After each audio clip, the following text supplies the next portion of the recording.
Welcome everyone to another Criterion Collection Blu-ray update. Update, not unboxing. I'll explain that in the update for this channel next week. But today I will be showing you 9 new Blu-rays that I got from the Criterion Collection. Remaining like one from the 80s, one from the 90s, which is a new release, and the rest are all 70s. 3 of them were Oscar-nominated movies. 4 of them could have been potential Oscar-nominated movies. So these are combining the orders for the months of July and August, and the ones at the bottom are the ones that I purchased throughout the month of August, and then July, and then the rest are here for the month of August. And going down by these, the first one I had, going by the order they came out of the box, the first one was Barry Lyndon. This is, of course, the Stanley Kubrick film.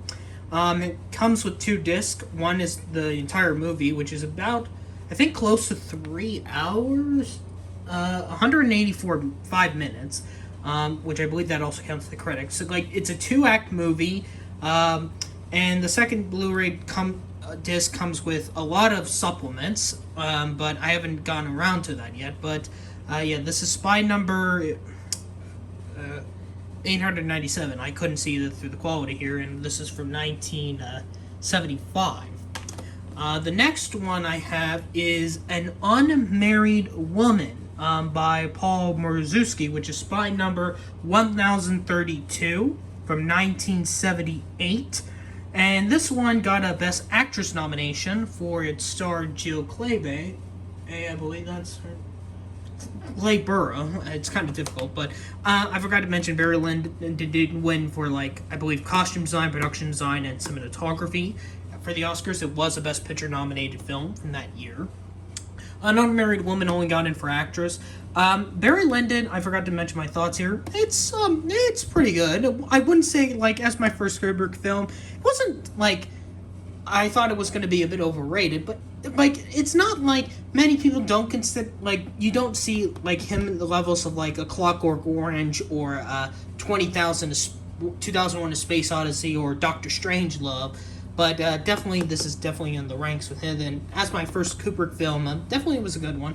An Unmarried Woman is a great movie, how it really went to it. And the message of I believe it is the feminism it has, actually works so well here. With Clayburgh's performance and Marzewski, I believe he also wrote the script as well. The booklets in here. But definitely one that I'm kind of glad to get.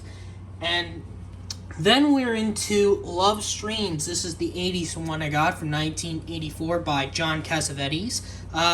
This was not my first Cassavetes film I watched. I actually did watch 2 of his other films from the 70s, which they could potentially become if I do get the John Cassavetes 5 film set, but I've only have seen 2 of the 5 film sets so far. But this one is a standard one. This is not part of the 5 film ones. It stars both him and his real wife, Gina Rowlands, and this was, of course, Cassavetes' last film he had directed before he died. And it is kind of a sad that he didn't let, but it is kind of understandable why he's, considered one of the best directors in this collection with the amount of films he has. And, man, I have liked the 3 films I've seen from him so far. I know one of them was Opening Night. I forgot what the other 70 film was, but it'll get in the back of my mind. But definitely the performances by Rowlands and Cassavetes worked so well together. And in the movie, they play brother and sister, not a real-life couple thing. Which both of them, both of them, their characters are dealing, of course, with a marriage problem, but they kind of reconnect with each other after the difficulties they have been through. Definitely a very great film as well. But this one was probably the best one from my July order, and this is spy number 765 from 1979, The Black Stallion by Carol Ballard, which Francis Ford Coppola was a producer of this film. My gosh. Really, it did got nominated for film editing and supporting actor for Mickey Rooney, and got a special achievement award for its sound, which after watching that film, I can understand why I got that special award. But this was probably an amazing film. Definitely one of the best 70s films from this collection that I've seen. Like, there are two different act structures of this. The first is basically a survival between the kid and the stallion, and then the second is just this half is basically this massive buildup of trying to show of this race that the stallion's the fastest horse. I know there was a sequel, which I heard was not great, but I haven't watched it, so I'm not really interested in watching the sequel unless they do put it on the collection, which I don't think so, because of how the reception was. But this is definitely a fantastic film by all means. Definitely well deserved. It is G-rated, so yeah, this is a G-rated film, so that means everyone can watch this. Which I was surprised about that when I just found out. Well, because the main star is a kid, but it is a big of a survival movie during the first half, as I said, and which is not surprising how beautiful it looks, because the cinematographer is Caleb Deschanel. So definitely well directed, well written, well acted, definitely a cult classic. Now we're into the recent releases that I have gotten from actually this past weekend. Specifically, these are for the month of August. And one of them, as you can tell, is a new release. But these four are remain 70s that could have been potential Oscar-nominated movies. The first one is actually Insignificance, I believe. I don't know how to pronounce this title well, but it's by number 566 from 19... wait, this is an 85 film. I mean, yeah, this is another 80s film, I forgot. Because the director of this, I forgot what the... I know the director's name is, Nicholas Roeg. I'm stupid, I didn't see the front cover, but I know I think he had made a previous Oscar-nominated film, but I forgot which one it was. But yeah, I forgot that this was one of those, that could have been a potential one. And it's basically like this play where it takes on four different type of people that are loosely playing Albert Einstein, Marilyn Monroe. Her first husband, I believe, would have been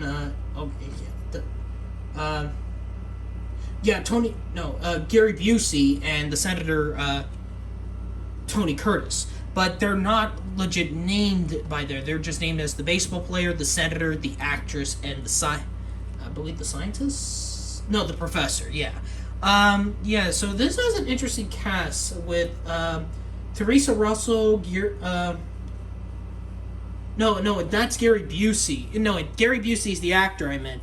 I forgot what the baseball player was, and Tony Curtis is the actor who plays the senator. I'm dumb, but I know the two are Albert Einstein and Marilyn Monroe, that are the characters that are supposed to be playing the professor, the actress, and then a very interesting journey, and it's kind of basically about the actress and the scientist, and they kind of, all four characters are not seen together, but it's like two characters would be together for at least like one scene in particular. So definitely one I'm very curious to see when it comes out. And then the next one, I don't know why I closed this. One right next to it is Spy Number 598 from 1970. Oh man, this is so dark. I think it's in the back. Yeah, 73. This is actually World on Wire. This is from Rena Fassbinder, which is actually another director that has a lot of the films on the Criterion Collection, and that's actually a movie miniseries here. Now, it technically is a miniseries because it only has 2 parts, but they're kind of combined as a two-part movie to be precise. And I don't think, since it was a miniseries, it probably would have been contention for Oscars. It probably would have been the TV side, like Meantime, the Mike Leigh film that I have in the collection. But what I really liked about it was how the writing was. The writing was the one that kind of stand out to me in those 2 parts. And it really was very interesting how the sci-fi was throughout that film. And then the next here's the Nicholas Roeg film from the 70s, and this is one of the older releases, and this is actually Walkabout from 1971, which is actually Spy Number 10. Yes, 10, I said. So, yeah, this was one of the first ever DVD Blu-ray releases for the Criterion Collection, and Man, what a journey it is. It's basically about this brother and sister who are trying to survive throughout the desert area of Australia while trying to find back home because their father was about to kill them, and then of course the father had died by suicide since he failed to kill his kids. And the kids survive, of course, but they manage to escape, and they try to survive, and they come across this. I forget what type of group they're in, but it's some sort of African group from Australia that does like a lot of the wilderness, like of using the environment as their homeland a lot. But it is a very enjoyable film with the relationship between the characters in their own way. Is the brother and sister, the sister and the I think it's in the back here, I believe.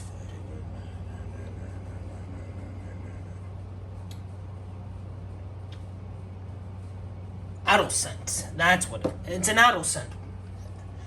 Adolescent? I think that's what it's called. I'm just reading the back. So yeah, the sister and the adolescent and the adolescent and the brother, and really kind of a great survival journey, like the first half of the Black Stallion over here. Definitely. And next we come into probably one of the probably the elephant of the room when it comes to its cover, and that is Spy Number 967 from 1976. It's just that front cover sometimes when it goes black is that.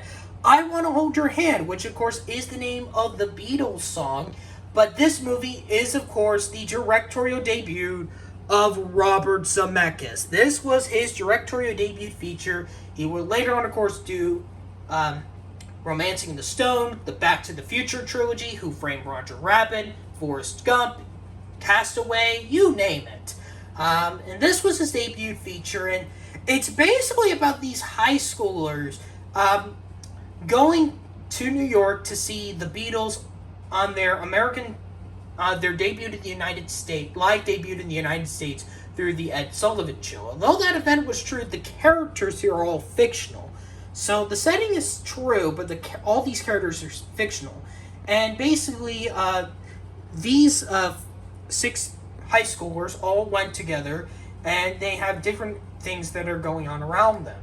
And this one, the one who really loves Paul McCartney that much, comes to mind with this massive Beatles fan who is actually played by Eddie Deason, aka Mandark from Dexter's Laboratory, and the know-it-all kid from the Polar Express. Kind of a Zemeckis and connection there earlier, so they worked together again 3 decades later. So, and these two come across a boy who actually refuses to get a haircut in order for him to get because his father took the tickets that he got for the Ed Sullivan Show, but since he was one of the few people that hated the Beatles, along with this guy,